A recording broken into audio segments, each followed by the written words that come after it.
মুহূর্তে ম্যাচের দিকে নজর দিতে চাইবো, যেখানে team red Hawks fight initiate করছেন। অপোনেন্টে রয়েছে ডিআরএস গেমিং, ওয়েন্ডমিল। দুটো দলেরই সেম স্পট, তারা এই জায়গাটিতেই নামতে ভালোবাসেন। নেপালের এই দল এবং বাংলাদেশের এই দল, এবং এই মুহূর্তে দুটো দলই একে অপরের মুখোমুখি হয়েছেন। বাবিন ঠিক চিন্তা করছেন যে কিভাবে আক্রমণটা করা যায়। ব্লেড সেও নিজের জায়গা কোনোভাবে ছাড়তে চাইবেন না, নিজের দলের এই জায়গাটা নিজেদের কন্ট্রোলে নিতে চাইবেন। রেড হক্স এখনো পর্যন্ত কোনো প্রকার আক্রমণের সিদ্ধান্ত নেননি, বাট এবার ব্লেড সবার আগে আগে এগিয়ে যেতে চাইবেন। ইতিমধ্যে কিন্তু অন্যদিকে টিম ইলেকট্রোর উপরে আক্রমণ করেছিলেন DRS gaming, I think so, but এই মুহূর্তে সামনে কিন্তু গিয়েছে ব্লেড, নক বের করেছেন। প্রথম খেলোয়াড়কে কিলটাও কনফার্ম করবে Strox, he is taken down, he is eliminated. কুটুস বাবিনকে উনি পিক করলেন।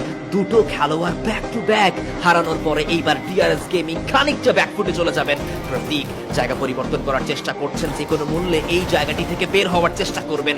রাহাতের উপরে আক্রমণ করার চেষ্টা করছেন, রাহাত তাকে ধরতেই দিচ্ছেন না, শুধুমাত্র নিজের মুভমেন্ট দেখাচ্ছিলেন এবং তার বাকি খেলোয়াড়গুলোর জন্য অপেক্ষা করছিলেন।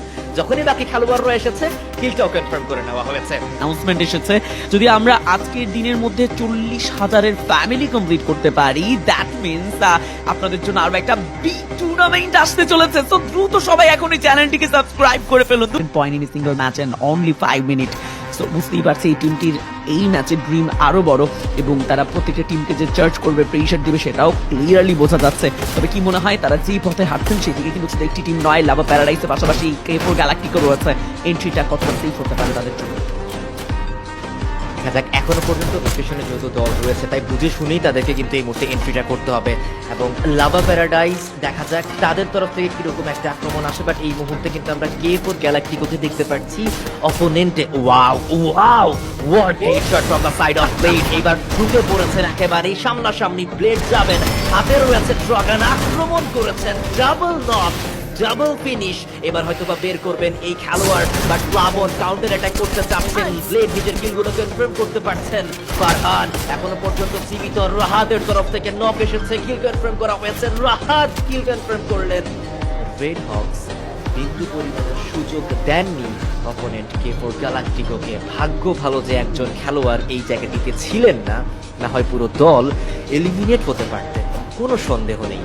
কারণ যেইভাবে শুরুতে আক্রমণটা করেছেন, ওপেনিংটা ব্লেড যেভাবে বের করেছিলেন, সেখান থেকে বেঁচে ফেরা it's too tough. But on একই পথে হাঁটছে ইলেকট্রো এন্ড রেড হক, তাদের মধ্যেও যেন একটা ব্যাটলের সংযুক্তি হবে, এবং সেই জায়গায় অলরেডি কুট্টু একের পর এক তার M590 কানেকশন শর্ট রেঞ্জে বিদায় দেওয়া। এন্ড ইলেকট্রো সেখানে যে খুব বেশি ম্যান পাওয়ার অবস্থান করছে এমনটা নয়। দুটো প্লেয়ার, যেখানে একটি প্লেয়ার লং এ রয়েছেন আর একটি প্লেয়ার শর্ট রেঞ্জ, এবং আমরা দেখতে পাবো হয়তো এই মুহূর্তে ব্লেডের সাইড থেকে আরো একটা M590 এন্ড কানেকশন। এই সামিক্সের বিদায়টা লাইক কনফার্ম হবে। যেই শেষ প্লেয়ারটি আছেন তিনি অবস্থান চেঞ্জ করে নিয়েছেন, যতটুকু বুঝতে পারলাম সেই দিকেই কিন্তু ঘাটছে রেড হক্স। সো ইলেকট্রো বি সেফ বাড়ি, একটা ব্যান্ডিং মেশিন এই মুহূর্তে তাদের হাংরিনেস। এবং Red Hawks versus Job Breakers, বাংলাদেশের এই দুই প্রতিনিধি দল কিন্তু এই মুহূর্তে একে অপরের বিপরীতে আক্রমণ করেছে। কুটুস player is taken down, team Job Breakers বিপদে পড়তে পারেন তারা। ব্লেড আরো একবার ক্লোজ কাছে যাবেন, ফ্রিক তাকে দেখতে পেয়েছি নক হতে, এখনো পর্যন্ত রিভাইভ করা সম্ভব হয়ে ওঠেনি।